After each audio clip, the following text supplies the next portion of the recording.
네, 오늘 마가복음 4장 26절에서 29절의 말씀을 중심으로 구원은 생명을 더 풍성히 얻는 것이라는 제목으로 함께 나누도록 하겠습니다.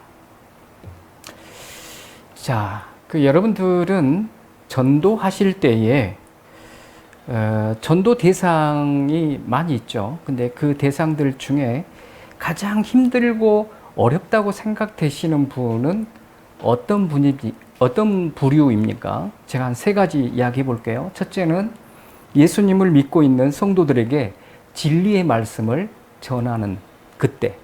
이게 어렵습니까? 그다음 두 번째, 예수님을 믿지 않으면서 따지고 들이대면서 변론하기를 좋아하는 사람에게 전도할 때.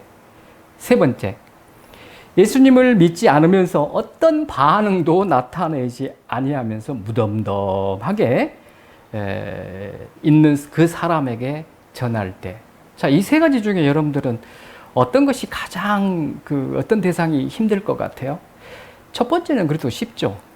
예수 그리스도를 믿는 자니까 성경의 지식도 없고 여러 가지 부족하다 할지라도 우리가 쉽게 하나님의 진리의 말씀을 가르치거나 전할 수가 있습니다. 그런데 이렇게 전하기 쉬운 사람들에게도 하나님의 복음을 안 가르치고 안 전하는 우리의 모습이 있다. 두 번째, 예수님 믿지 않고 막 들이대. 뭔 소리야 그거, 말도 안 되는 소리야. 이렇게 하는 사람들이 오히려 3번보다 더 쉽다고 판단이 됩니다. 왜 그러냐면요, 사탄이 하와를 끄집어 당겨가지고 대화할 수 있는 여건을 만들었잖아요.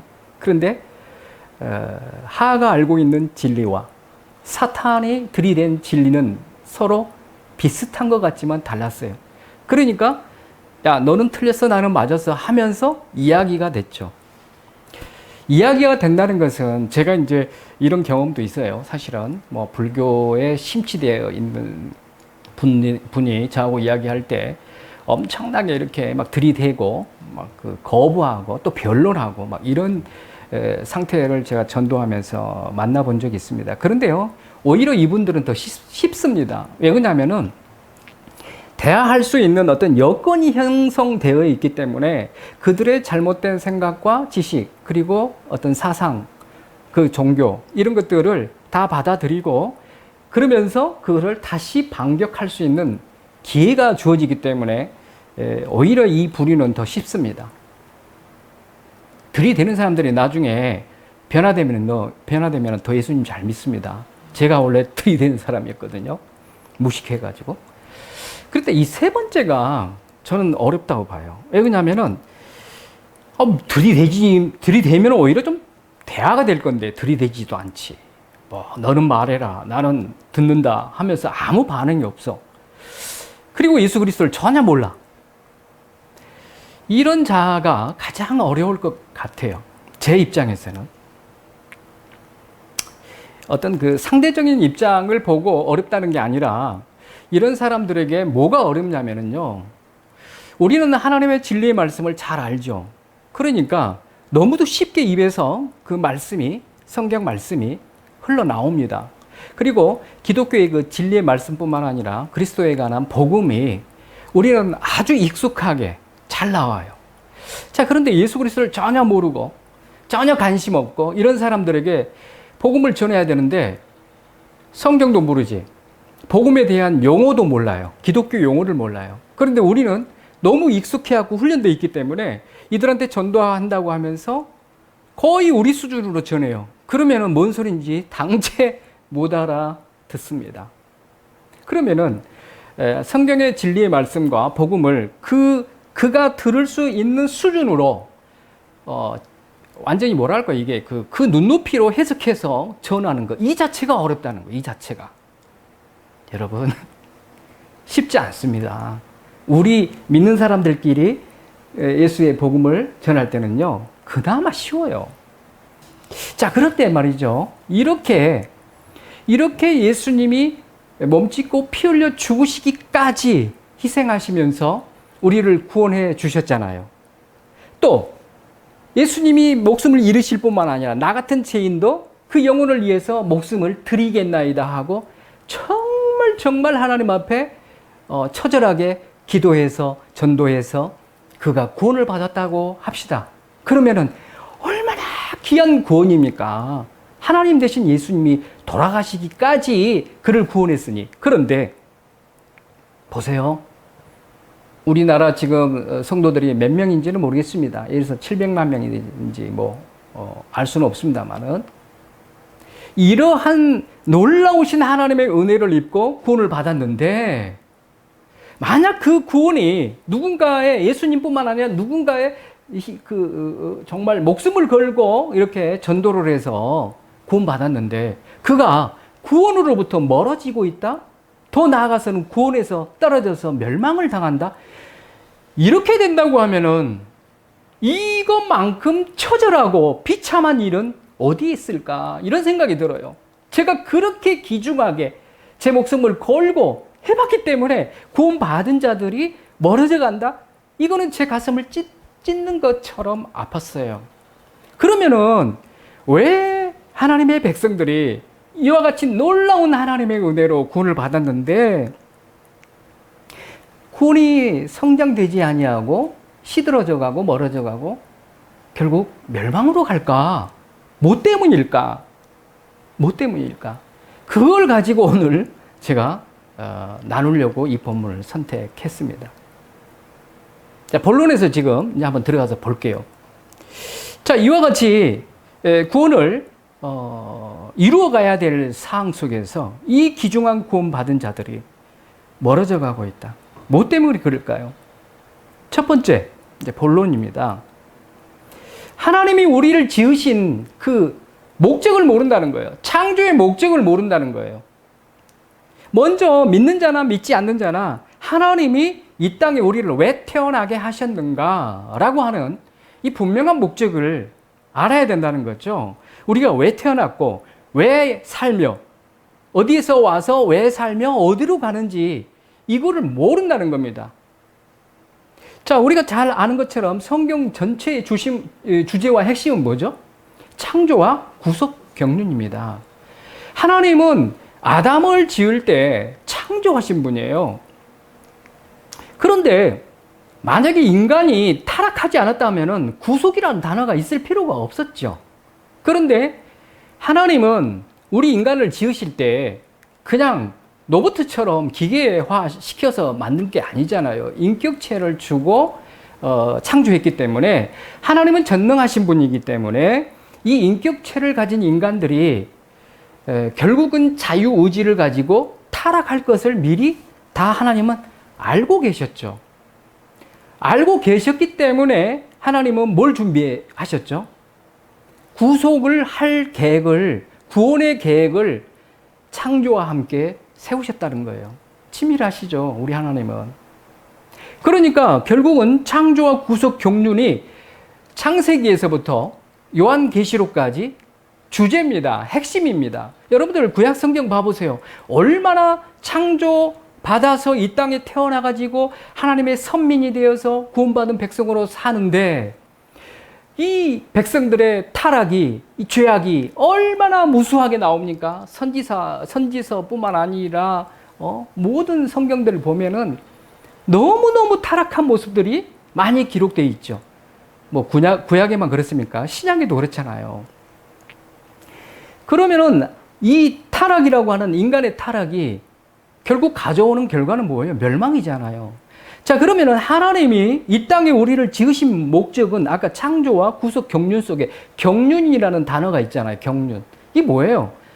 쉽게 표현하면은 하나님이 이 땅에 주의 백성들, 하나님의 백성들, 인간들을 태어나게 하셔서 이곳에서 하나님의 생명을 분배받아서 그 생명을 가지고 천국까지 올라와 하나님의 가족으로 살게 하시기 위하여 이 지구를 만드시고 이 땅에 하나님의 인간들을 창조하셨다는 거죠. 그게 경륜이죠, 경륜. 그러니까 하나님의 가족 만들기입니다. 어쩌면은 이 땅은, 이 지구는 하나님의 가족 만드는 공장과 같다. 이렇게 표현할 수도 있겠지요. 그러니까 누구나 다 똑같이 태어나지만 이 죄악, 아까 말하는 인간의 타락, 이게 언제나 자범죄나 할 거 없이 이 타락 때문에 하나님의 생명을 분배받아서 천국에 가서 하나님의 가족이 돼야 되는데 타락이 되어서 우리가 하나님의 생명을 분배받지 못하는 깨어져 버린 그릇이 되어버렸잖아요. 그러니까 우리를 창조한 모습은 하나님의 형상대로 창조했다라고 그렇게 말씀하시잖아요. 하나님의 형상대로 창조했다? 우리 다 알고 있잖아요. 뭐죠? 하나님의 생명을 담는 그릇으로 만들었다는 거죠. 자, 하나님이 그러면 단지 믿지 않는 사람들도 이 사실을 안다고 하면은 달라지겠죠. 내가 왜 태어났지? 그냥 먹고 잘 살다가 그냥 죽으면 끝이야. 이게 아니죠. 모두 이 땅에 태어날 때는 하나님의 생명을 분배받기 위해서, 그렇게 해서 분배받아서 이제 천국에서 영원히 하나님의 가족으로 살게 하기 위해서 우리를 하나님의 특권을 받아서 은혜로 이 땅에 다 태어났다는 겁니다. 그런데 인간의 죄악 때문에 하나님의 생명을 받을 수 없는 존재가 되었다. 그래서 하나님이 결국은 어떻게 됐어요? 이 그릇을 다시 새롭게 해야 되겠죠. 그래서 예수님이 이 땅에 인간의 육신을 입고 오셔서 십자가에서 피 흘려 죽으심으로 그 피값으로 내가 내 죄가 사해졌다는 것을 믿는 자마다 이제 뭐가 만들어졌습니까? 새로운 피조물이 만들어진 거죠. 하나님이 이제 새롭게 재창조하신 거죠.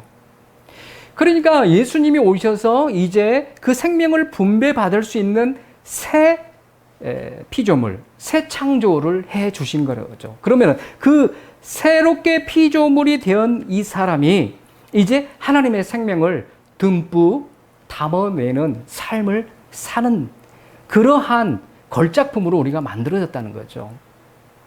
자, 그런데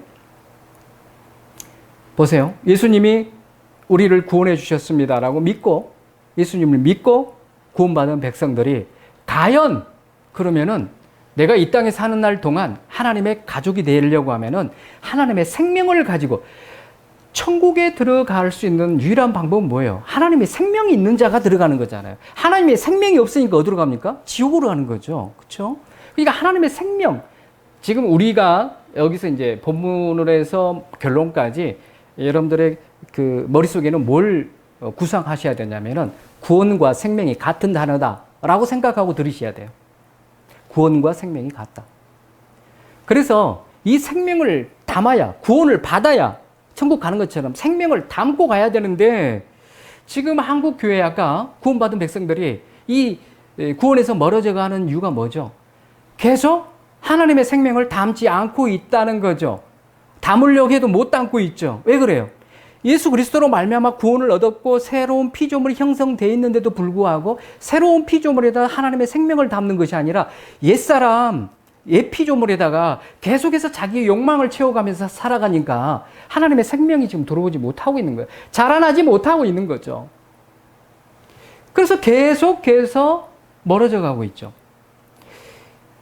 오늘 본문의 말씀을 본문에서 보겠습니다만은, 세 번째에서 보겠습니다만은, 우리는 구원에 대한 그 정의를 잘못 알고 있다는 거죠. 이게 심각하다는 겁니다. 그래서 자기가 구원에서 멀어지고 있는데도 불구하고 나는 구원받아 천국 간다라고 생각하고 있습니다. 자, 여기서 중요한 걸 뭐라고요? 하나님이 나를 지으셔서 여기에 보내신 이유는 내가 비록 원죄를 가지고 태어났지만은 예수 그리스도라고 하는 하나님이 보내신 성자를 통해서 우리가 구원을 얻게 하시고 새로운 믿는 자마다 새로운 피조물을 만들어서 생명을 담을 수 있는 이 지구상에서 사는 날 동안 생명을, 오늘 본문에 오늘 그 설교 제목이 뭐였어요? 구원은 생명을 더욱 풍성히 얻게 하는 것이다. 그랬잖아요. 우리가 80세, 90세, 100세까지 사는데 계속해서 생명을 담아내야 된다는 거죠. 이 삶을 살라고 지금 우리를 이끌고 계십니다. 자, 그런데 왜 이 삶을 못 살고 있냐 이거예요. 이게 두 번째입니다. 아까 제가 말씀드린 것처럼 죄와 구원에 대한 잘못된 인식 때문에 그렇다는 거죠. 죄와 구원에 대한 잘못된 인식이다. 자, 죄에 대해서 많은 사람들이 어떻게 생각하죠? 믿지 않는 사람이나 믿는 사람들조차도, 성도들조차도 죄 그러면요 번뜩 먼저 생각나는 게 뭐예요? 도덕적으로, 윤리적으로 타락해서 죄를 범하는 것. 이것이 죄야. 이렇게 생각하는 경우가 너무 많습니다. 그러니까 어떤 사람은 아주 선행을 베풀면서 정말 이렇게 죄를 안 짓고 사는 사람들이 예수 그리스도를 믿는 사람이라고 하면요. 이 사람은 절대 나는 죄인 아니야. 나 죄 없어. 라고 할 겁니다. 만약 말이죠. 예수님의 피가 이렇게 도덕적 윤리적인 죄에 대해서만 구원하기 위해서 피를 흘리셨다라고 우리가 믿어버리면요. 이 기독교의 그 구원이 저급해집니다. 아주 저급한 수준으로 떨어지게 돼 있고, 그리고 이 은혜가 무슨 은혜가 됩니까? 값싼 은혜가 되어버려요. 예수님이 도덕적 윤리적인 죄만을 위해서 이 피를 흘리셨습니까? 아니라는 거예요. 아니라는 거. 아까 창조의 목적이 거기에 예수님이 피가 흘리신 창조의 목적에 더 중점을 두고 계신다는 겁니다. 그런데 우리는 다 이렇게 생각을 한다는 거죠. 로마서 1장 29절에서 32절 보세요. 거기에 보면은 엄청난 죄악들이 다 기록되어 있죠. 불의, 추악, 탐욕, 악의, 시기, 살인, 분쟁 이런 것들이 아주 어마어마하게 나열이 되어 있습니다. 이런 것들은 뭐예요? 죄의 그 범죄에 대한 결과로 증상으로 나타난 것이지 이것을 이렇게 나타내게 한 원죄가 있다는 거예요. 근본이 있다는 거, 근본. 그런데 우리는 이 현상에 나타나는 것만 죄라고 생각하니까 근본의 죄를 파헤쳐서 없애려고 하는 이런 모습이 없다는 겁니다. 여러분들이 잘 아시는 일리안 바클레이라고 하는 사람이 이 죄를, 그러니까 하마르티아라고 그러잖아요. 이 죄의 개념을 뭐라고 했냐면은 하나님을 모욕하는 것이다. 이렇게 표현했습니다. 모욕하는 게 뭐라고 이 신학자는 이야기했냐면은 첫째, 하나님의 계명을 우롱하는 것이다. 하나님의 계명, 말씀을 우롱하는 것이다. 어떻게 우롱합니까? 첫 번째, 하나님의 말씀을 듣지 않을 뿐만 아니라 들어도 마음에 두지 않는 것입니다. 이게 하나님의 말씀을, 계명을 우롱하는 것입니다. 다윗은 시편에서 뭐라고 고백하냐면은 시편 119편 11절에 내가 주께 범죄하지 아니하려 하여 주의 말씀을 내 마음에 두었나이다. 잠언서 4장 4절에는 아버지가 내게 가르쳐 이르기를 내 말을 네 마음에 두라. 내 명령을 그리고 지켜라. 그리하면 살리라 그랬어요. 말라기서 2장 2절에도 만군의 여호와가 이르노라 너희가 만일 듣지 아니하며 마음에 두지 아니하여 내 이름을 영화롭게 하지 아니하면 내가 너희에게 저주를 내려 너희의 복을 저주하리라. 이게 어마어마한 죄예요. 저주 당한다잖아요. 망한다잖아요. 그러니까 다윗과 솔로몬은 내 마음에 두고 나는 그렇게 지키겠나이다. 왜? 그리하면 네가 살리라. 어디? 천국으로 살리라. 이렇게 우리 선조들은 하나님의 말씀을 듣고 마음에 새기고 그 말씀대로 살아야 되겠다는 걸 알았다는 거죠. 그런데 지금 그리스도인들은 어떻게 해요? 하나님의 말씀을 들으려고 하지도 않아. 읽으려고도 하지 않아. 그리고 들었어도 마음에 두지 않아. 머리에 지식으로 가득 채워놔요. 행함은 없어요. 죽은 믿음입니다. 저주를 받게 된다는 거죠. 그리고 말씀을 지키지 않기 때문에 말씀 불순종의 삶을 살면서 나는 하나님의 백성이라고 하고 있다는 거죠. 마태복음 7장 24절에서 27절까지 보면은 하나님의 말씀을 지킬 때 생명의 길로 인도되는 것을 볼 수가 있습니다. 우리가 진짜 생명의 길로 생명을 듬뿍 받아서 생명의 길로 걸어가서 천국까지 가려면 뭘 해야 된다고요? 하나님의 말씀을 듣고 마음에 두고 실천해야 된다. 이걸 바클레이가 이야기하고 있습니다. 두 번째 바클레이는 하나님을 모욕하는 죄라고 했는데 뭐냐면요. 두 번째, 하나님이 마땅히 차지해야 할 자리. 하나님이 마땅히 차지해야 할 자리가 어디죠? 우리 인간의 영혼, 하나님의 자소죠. 그 하나님이 앉아 계셔야 할 그 자리에서 하나님을 어떻게 했습니까? 쫓아냈어요. 밀어냈어요. 아유, 나가세요. 그리고 그 자리에 누가 앉았어요? 내가 앉았다는 거예요. 내가 앉아버린 거예요. 내가 앉아서 뭘 합니까? 내가 내 인생의 주인 노릇하고 내 인생의 왕 노릇한다는 거죠. 그러면서 하나님의 말씀, 하나님의 뜻과 관계없는 자신의 욕망과 욕구를 따라서 자기 중심적으로 살아가는 것이 바로 죄다. 이렇게 이야기하고 있습니다. 여러분, 바클레이의 말에 의하면은 하나님의 말씀을 불순종하는 것이 멸망으로 가는 죄다. 그리고 하나님 없이 하나님 앞에 묻지도 아니하고 하나님을 말 그대로 개무시하면서 자기가 주인 노릇하면서 자기 중심적으로 자기 욕망을 위해 살아가는 것이 가장 큰 죄악이라는 겁니다. 그런데 크리스천들이 나 예수 그리스도 믿고 교회 나가니까 이게 무슨 큰 죄야 이렇게 생각하는 것이 너무 심각하다는 겁니다. 그러니까 회개가 없는 거죠. 그러니까 하나님의 생명이 담겨지지 않죠. 풍성해지지 않죠. 이와 같이 하나님의 영광이 아닌 인간의 욕구를 충족하기 위해서 살아가는 자, 또 하나님의 중심이 아니라 인간 중심으로 살아가는 자, 세속화가 되어서 세상적인 삶을 살아가는 자, 이런 자들은 다 죄악된 삶을 살고 있다는 겁니다. 이러한 삶이 죄라는 것을 알지 못하면 뭐가 없죠? 회개가 없습니다. 회개가 없기 때문에 천국에 들어갈 수가 없고 타락하여 생명을 잃어버리고 결국은 구원에서 멀어져서 사망의 길로 갈 수밖에 없다. 그래서 우리가 가장 중요한 건 뭐죠? 죄에 대해서 정확히 알아야 됩니다. 도덕적, 윤리적 죄가 아니에요. 그런 현상으로 나타나는 거예요. 뭐 때문에? 이와 같이 하나님의 말씀에 순종하지 않기 때문에 아까 로마서 1장에 이 현상들이 나타난다는 거예요. 근데 그걸 가지고 나는 죄 없는 사람이야 라고 하는 이 자체가 멸망의 길로 가게 하는 참 비참한 일이 벌어지고 있다는 겁니다.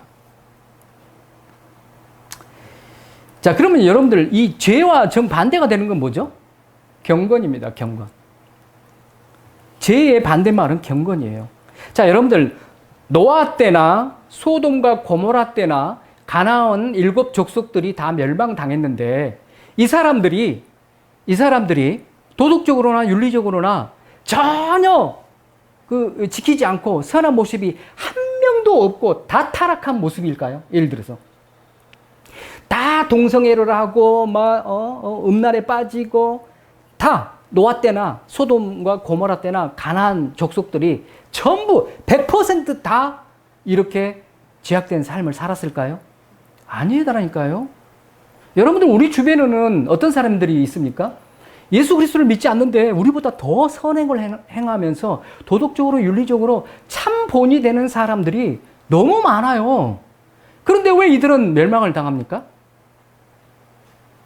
여기서 핵심이 바로 경건 때문에 그렇습니다. 경건에서 답을 얻을 수 있어요. 노아 때나 소돔 고모라 때나 가나안 때나 그리고 우리 주변에 믿지 않는 불신자의 선행의 삶을 통해서 우리가 알 수 있는 건 뭐죠? 이들은 무슨 경건입니까? 이게 하나님 중심의 경건이 아니라 자아 중심적, 자기 중심적 경건이라는 거예요. 자기 잘난 맛에 사는 겁니다. 솔직히 말하면. 그런데 하나님이 에레미야서 5장 1절에서 누구를 찾죠? 이곳에 정의를 행하며 진리를 구하는 자 한 사람만 찾으면 내 이생을 멸하지 않겠다. 이 한 사람, 하나님이 찾는 이 한 사람은 누구죠? 하나님 중심적 경건으로 살아가는 자를 말합니다. 창세기 6장 9절에서도 노아는 의인이요 당대의 완전한 자라 그는 하나님과 동행했다고 그랬죠. 아까 노아 때 모든 선을 행한 사람들조차도 하나님을 믿지 않고 다 멸망했는데 노아만 살았어요. 노아는 무슨 경건을 가지고 살았습니까? 하나님 중심의 경건을 가지고 살았기 때문에 살았고 나머지 선을 베풀고 아주 멋지게 도덕적 윤리적 삶을 살았더라도 노아 때나 이 모든 사람들이 다 죽은 것은 자아 중심적 경건을 가지고 살았다는 것입니다. 자, 그런데 여기서 이 경건이라고 하는 유세베이아가 제 반대인데 이 경건의 삶을 살아내는 성도들이 적다는 겁니다. 이 뭐예요? 우리의 삶과 생각과 모든 것을 하나님께 내어드리지 않고 살아가고 있다는 겁니다. 내 생각도 내 마음대로 생각해. 내가 살아가는 방법도 내 마음대로 하고. 이것이 바로 죄입니다. 이 경건이 아니에요. 그리고 하나님을 내 주인으로 모셔드리지 않고 살고 있어요. 이게 경건이 아니라 죄악된 삶이라는 겁니다. 모든 삶이 예수님 중심이 아니에요. 예수님한테 묻지 않아. 그냥 내 마음대로 해. 자기 중심이야. 이 경건 아닙니다. 이렇게 말이죠. 우리 주변에는 이와 같이 하나님을 기쁘시게 하는 하나님 중심적 경건을 가지고 살아가는 자들이 너무도 찾아보기가 힘들다. 모두가 자기를 기쁘게 하는 자아 중심적 경건을 가지고 살아가고 있다. 그래서 이렇게 경건의 모습은 우리 눈에 보이죠. 보세요. 여러분들 우리 교회에서요. 정말 경건하게 살아가는 우리 성도들, 큰 교회를 보면요. 성도들 많아요. 야, 저 사람 정말 경건하네. 신앙생활 잘하네. 그런데 결국 내면을 보고 삶의 터전으로 가보면요. 교회의 삶과 가정의 삶과 사회의 삶이 전혀 달라. 이거는 자아중심적 경건입니다. 그러면 이 사람들은요. 하나님 앞에 구하고 하나님을 찾는 목적이 어디에 있겠습니까? 이 경건의 모습은 우리 눈에는 참 경건하게 보이는데 이 사람들의 그 부르짖는 기도를 보면요. 형통케 해주십시오 하나님. 나 병 고쳐주세요. 온통 하나님 뜻과 하나님의 나라에는 전혀 구하지 않고 다른 사람 구원을 위해서 중보기도도 하지 않고 오직 하나님 나 부자 되게 해주세요. 나 형통케 해주세요. 이런 기도에 빠져들고 하나님을 찾는 경우가 많다라고 데이빗 웰스라고 하는 진리부재의 책에 이 기록되어 있어요. 그런데 한국 교회 성도들이나 지금 현재를 살아가는 성도들이 이런 모습의 경건의 삶을 사는 자들이 너무 많다는 겁니다. 자, 그러면 이렇게 살아가는 경건한 사람들은 어떻게 된다고요? 노아 때나 소돔과 고모라 때나 가나안 족속들처럼 다 멸망이라는 거예요. 어디로 유턴해야 되죠? 하나님 중심적 경건으로 가야 돼요. 내가 주인으로 서지 말라는 겁니다. 내 중심으로 살지 말라는 겁니다. 하나님 앞에 내어드리라는 거예요. 내 인생을 맡기라는 거예요. 아니 우리 하나님이 그렇게 능력 없으신 분이세요? 내가 꼭 5억을 벌어서 내가 미천을 가지고 있어야 나는 잘 살고 나는 돈 한 푼도 없는데 하나님한테 다 내어 맡겨드리면 하나님이 나 멸망하고 거지가 되게 만드십니까? 아니라는 거예요. 근데 우리는 하나님보다 뭐가 더 높아요? 돈이 더 우세하다니까. 이거 다 가짜라는 거죠. 자, 이렇게 죄와 경건을 바라보면서 우리가 지금 경각심을 가지고 구원에서 멀어지는 삶을 살지 않고 생명을 듬뿍 담기 위해서는 하나님 중심의 경건을 이루며 살아가야 된다. 어떤 죄? 말씀으로 돌아가야 된다는 거예요. 말씀을 순종해야 된다는 거예요. 하나님 중심으로 살아가야, 내 중심이 아니라 하나님 중심으로 살아가야 된다는 것을 가르쳐주고 있는데 우리 한국 교회 성도들은 무관심 속에서 도덕적, 윤리적인 것만 따지고 있기 때문에 심각하다는 겁니다. 자, 근데 구원도 마찬가지예요, 여러분들. 구원이라는 것도 이 성도들이요, 너무 잘못 해석하고 있습니다. 어디로부터 구원? 죄로부터 구원. 그 다음에 사망으로부터 구원. 마귀의 권세로부터 구원. 이 세 가지는 아주 그냥 기가 막히게 잘 알고 있습니다. 그래서 내가 예수 그리스도를 믿고 내가 정말 죄로부터 구원받고 사망으로부터 마귀의 권세로부터 나는 구원을 얻었는데 그래서 나는 구원을 얻었으니 천국에 들어갑니다 라고 생각하면서 이 생각 때문에 뭘 안 하죠? 이 땅에 살면서 하나님의 생명을 더 풍성하게 담아야지 라고 하는 생각이 전혀 없다는 거죠. 전혀 없어요. 아까 제가 그랬죠. 구원은 생명이다. 구원은 그냥 한번 구원 받아가지고 그냥 그대로 머물러 있는 게 아니다는 거예요. 자라나야 된다는 거예요. 그러니까 이렇게 죄로부터 사망으로부터 마귀 권세로부터 내가 구원을 얻고 예수님으로 말미암아 구원을 얻었으니 천국 갑니다 라고 하니까 그 뒤에 것은 전혀 관심이 없다는 거죠. 하나님의 생명을 내 마음에 새 사람에 충만하게 담아야지 이 마음이 없으니까 그냥 그렇게 살아갑니다. 구원받았네 하고. 자, 그러면 세 번째, 이렇게 하나님의 생명을 어떻게 더 풍성하게 담을 수 있는가? 이거 오늘 본문의 말씀을 가지고 나누도록 하겠습니다. 오늘 본문 마가복음 4장 26절에서 29절에 보면은 먼저 무엇을 뿌리죠? 씨앗을 뿌리죠. 그럼 씨앗을 뿌리면 우리 저는 아주 농부의 아들이니까 잘 압니다. 아주 깡촌에서 살아가지고, 농촌에서 살아가지고. 아니, 씨앗을 뿌리면은 거기서 뭐가 나와요? 줄기가 나오잖아요. 이삭이 나오잖아요. 안 나오면 씨앗이 죽은 거지. 죽은 믿음이지. 구원 못 받은 거지, 예를 들어서. 우리 마음판에 하나님의 말씀이 들어와야 구원을 얻지 않습니까? 자, 씨앗이 심겨졌어요. 그러면 줄기가 나옵니다. 줄기에서 뭐가 나오죠? 꽃이 피고 열매를 맺죠. 자, 오늘 본문에서는 씨앗이 말씀이죠. 이삭이 줄기가 순종입니다. 그리고 열매는 뭐예요? 연단입니다. 연단.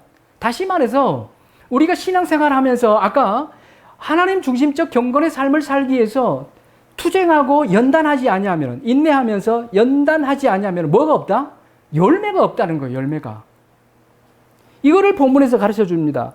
그래서 이와 같이 우리가 구원을 얻어서 마지막 단계가 뭐죠? 성화입니다. 성화. 그렇죠? 성화는 이와 같이 단계, 아까 씨앗에서 줄기에서 열매까지 단계가 있는 것처럼 성화도 단계가 있죠.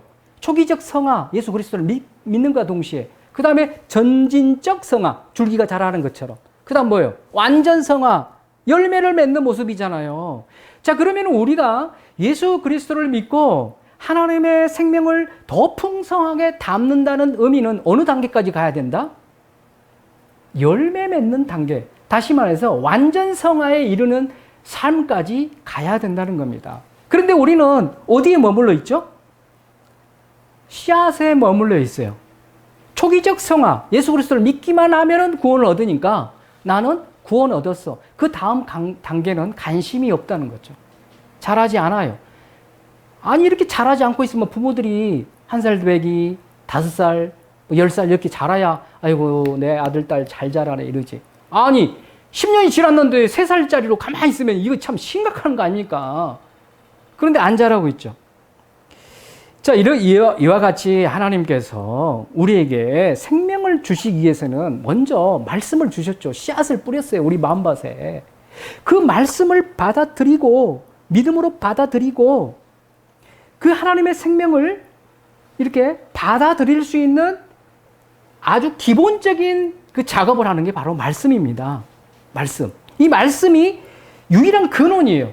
우리 그 영혼에 하나님의 생명을 담게 해주는 유일한 근원인데, 이 말씀에서 우리는 멀어져 가고 있다. 말씀을 읽지도 않고 있다.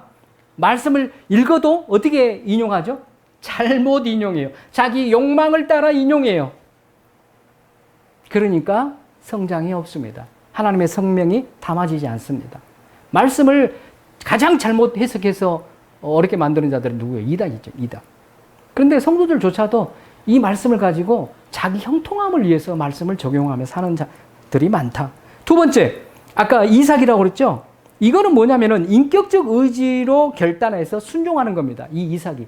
뭐가요? 인격이에요. 인격. 아까는 말씀. 이번에는 인격으로, 인격적 의지. 그 의지를 가지고 결단해야 돼요. 결단. 그리고 순종해야 됩니다. 이게 이삭인데, 결단해서 그 말씀을 순종하려고 하면은 이 순종을 방해한 세력이 뭐가 있죠? 3가지가 있죠. 우리가 잘 알죠. 마귀, 세상, 자신의 자아, 옛사람의 욕망. 이 육체의 욕망, 육체의 정욕이 우리가 하나님의 말씀을 인격의 그 의지를 가지고, 인격적인 의지를 가지고 순종하려고 할 때요, 이걸 못하게 방해한다니까요. 그러면 우리는 어떻게 해야 돼요? 이때 싸우려고 하니까 뭐가 오게 되죠? 고난이 오게 됩니다. 근데 이 고난을 많은 성도들이 이 고난의 투쟁을 어떻게 합니까? 거부합니다. 거부. 마태복음 7장 13, 14절에 예수님은 좁은 문으로 들어가라 이렇게 말씀하고 있죠. 천국 문이 좁은 문이에요. 그런데 좁은 문으로 들어가려고 투쟁하는 사람이 없다는 거예요. 거부한다는 거예요. 그러니까 결국은 천국 문으로 들어간다, 좁은 문으로 들어간다는 의미는 하나님의 생명으로 들어간다는 의미인데, 결국은 좁은 문으로 안 들어가고 넓은 문으로 들어간다는 것은 하나님의 생명으로 들어가는 것이 아니라 하나님의 생명이 없는 멸망의 길로 걸어간다. 이렇게 해석이 되지 않습니까? 좁은 문으로 들어가지 않으려고 하는 자는 하나님의 생명을 무시하고 찾지도 않고 추구하지도 않는다. 자, 이렇게 투쟁도 안 하죠. 그리고 고난도 거부합니다. 고난도 거부해요. 아유, 예수 믿었는데 내가 뭔 고난을 해야 되나. 고난이 뭡니까? 자기를 부인하는 거예요. 그리고 자기 십자가를 지는 겁니다. 이걸 안 하죠. 자기를 부인하고 자기의 십자가를 지는 것이 옛사람이 요구하는 것. 야, 너 이거 먹는 거, 식탐, 뭐, 여러 가지, 성욕, 또는 뭐, 물욕, 여러 가지 이들이 육해 오잖아요. 요구하잖아요. 옛사람이. 이걸 하라고. 이때, 이거를 거부하는 것. 이게 바로 자기 십자가를 지는 겁니다. 거부하는 것. 근데 거부 안 해요. 자, 그런데 여러분들 마태복음 16장 21절에서 23절 나중에 여러분들이 한번 찾아보세요. 여기 보면은 굉장히 중요한 말씀이 있어요. 마태복음 16장 21절에서 23절. 이렇게 고난을 거부하고 투쟁을 거부하게 하면서 살아가는 것은 누구의 작품입니까? 사탄의 작품이에요. 사탄의 작품. 베드로가 그러잖아요. 예수님이 내가 고난을 받고 죽음을 당하고 제3일에 살아나야 할 것이다 라고 이제 비로소 말씀하시니까 베드로가 예수님을 붙들고 안 됩니다. 주여 그러지 마십시오. 이리 결코 주께서 미치지 않을 것입니다 라고 말리잖아요. 그런데 예수님의 답에 이 증거가 있죠. 뭐라고 돼 있어요? 사탄아 내 뒤로 물러가라. 자, 그러면은 우리가 고난을 받고 투쟁해서 순종하고 하나님의 말씀을 순종하고 자기 십자를 지고 자기를 부인하면서 승리의 길로 가려고 하는데 내가 그 고난의 길을 가고자 아니한다? 그럼 나는 누구의 지금 그 사주를 받고 있습니까? 사탄에 지금 말려들고 사탄에 지금 끌려 들어가고 있다. 이 사탄아 물러가라 그러잖아요. 사탄이 우리 고난을 받지 못하게끔 방해하고 있다는 사실을 기억하시기 바랍니다. 그리고 너 뭐라고 그랬어요? 너는 하나님의 일을 생각하지 아니하고 도리어 사람의 일을 생각한다. 고난을 거부하는 삶이 무슨 일이라고요? 하나님의 일이 아니라 자기 일이라는 게 자기 일. 자기 일을 위해 살아가겠다는 뜻입니다. 이래가지고 무슨 생명이 듬뿍 채워지겠습니까?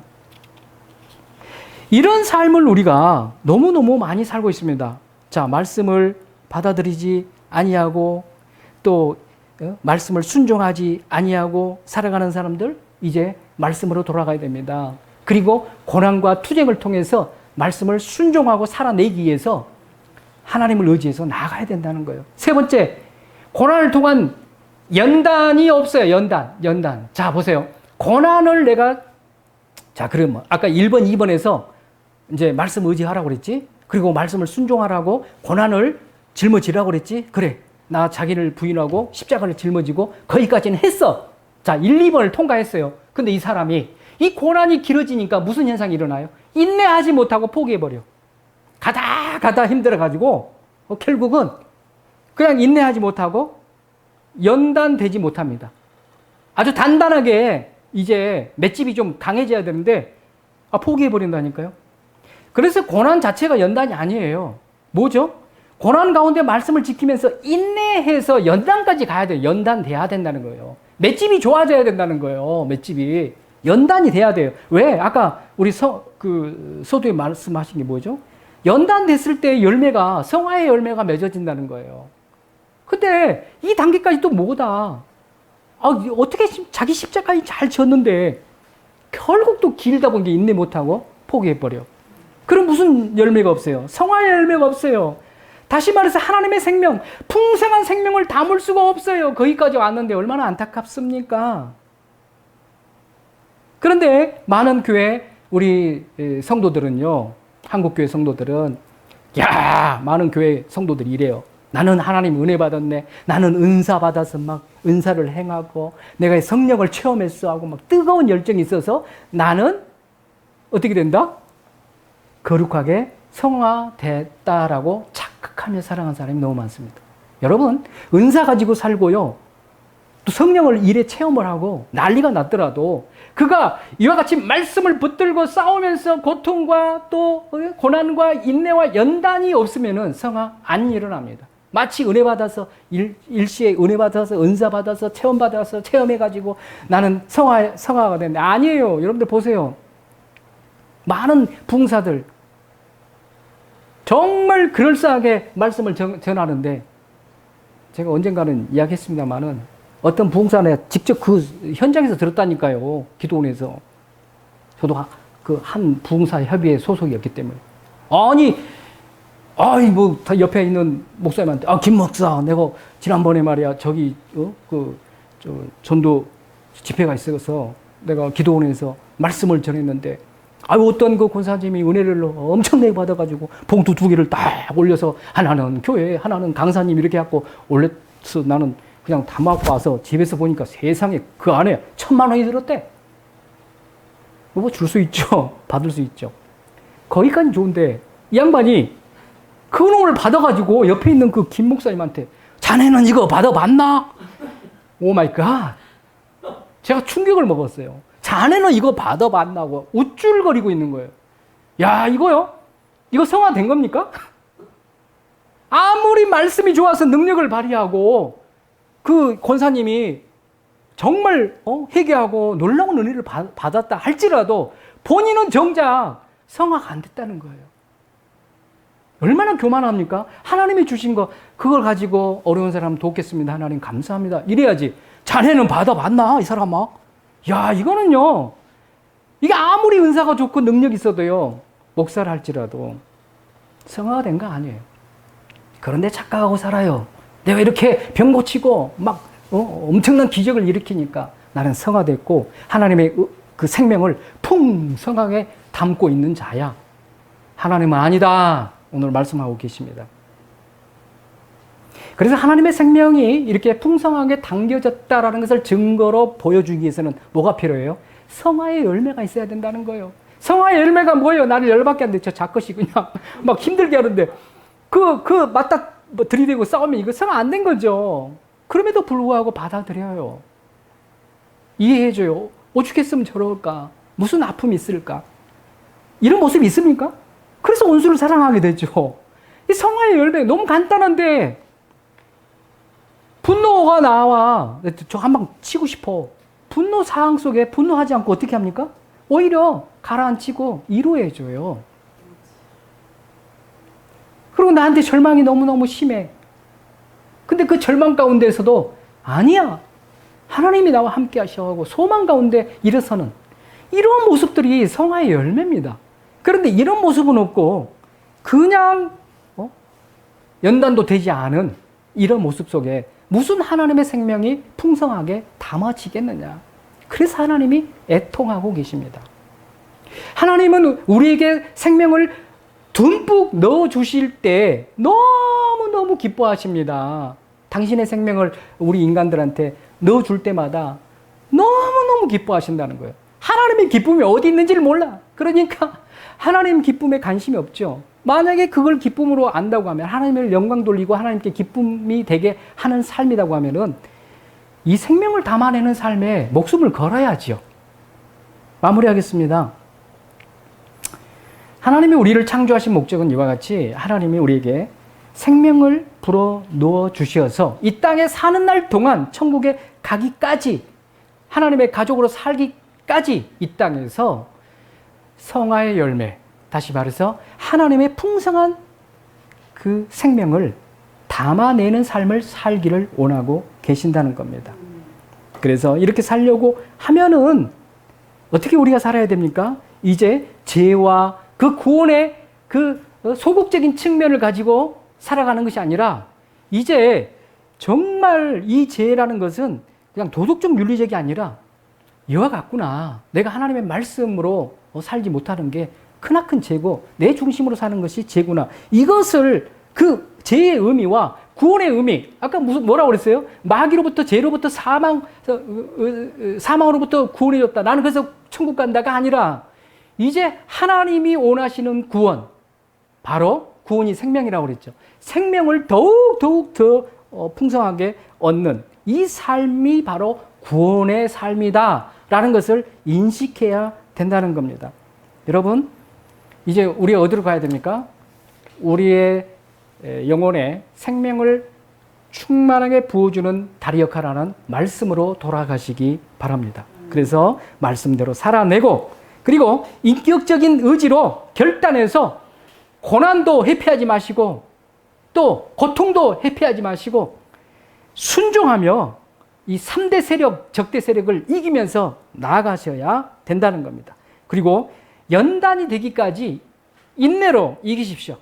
중간에 포기하지 마시고 연단이 곧 나의 성화의 열매다. 연단이 곧 나의 풍성한 더 풍성한 하나님의 생명을 받는 것이다 라는 것을 알고 중간에 너무 힘들어서 포기하지 마시고 연단을 통하여 성화의 열매를 충만하게 맺는 여러분들 되시기 바랍니다. 이 땅에 사는 날 동안 하나님의 생명이 저와 여러분들에게 더더욱 풍성하게 되시기를 예수 그리스도의 이름으로 축원합니다.